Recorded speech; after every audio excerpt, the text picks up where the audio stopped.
എല്ലാവർക്കും നമസ്കാരം. വലിയ സന്തോഷമുണ്ട്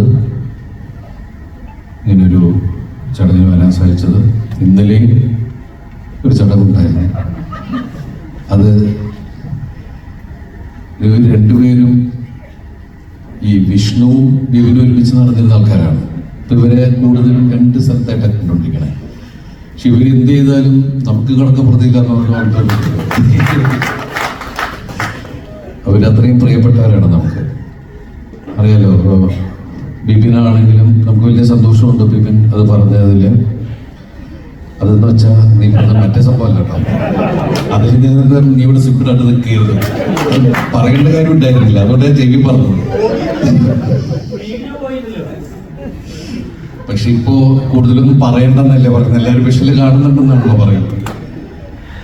അപ്പോ വിഷ്ണുവും ബിബിനും, വിഷ്ണു ഉണ്ടെങ്കിലും നമ്മൾ നിർമ്മിച്ച കട്ടപ്പനയിൽ ഹൃതിക് റോഷൻ എന്ന സിനിമയിലൂടെയാണ് നായകസ്ഥാനത്തേക്ക് വന്നത്.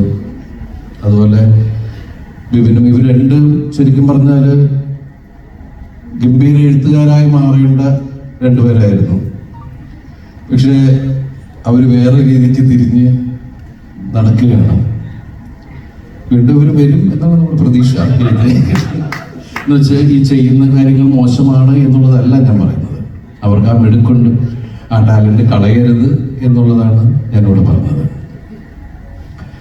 അതുപോലെ തന്നെ ഇതിൻ്റെ മിനി സ്റ്റുഡിയോ ഞാനിതുപോലുള്ള ബന്ധം എന്ന് പറഞ്ഞാൽ ഒരുപാട് വർഷങ്ങളുടെ ബന്ധമുള്ളതാണ്.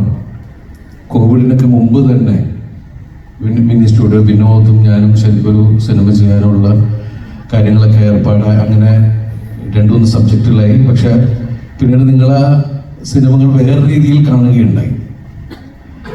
അത് നമ്മൾ ഇനി പറഞ്ഞു കഴിഞ്ഞാൽ ആ ഒരു പ്രശ്നങ്ങളിലേക്ക് പോകുന്നില്ല. പക്ഷെ അതുകൊണ്ട് തന്നെ ഇപ്പോൾ വിനോദും അതുപോലെ ജെയിൻ എന്നൊക്കെ പറഞ്ഞാൽ നമ്മുടെ സഹോദരങ്ങൾ തന്നെയാണ്. അതുപോലെ കൂടെ വർക്ക് ചെയ്യുന്ന ശുഭമൊക്കെ ആണെങ്കിലും നമുക്ക് അടുത്ത ബന്ധമുള്ള ആളുകളാണ്.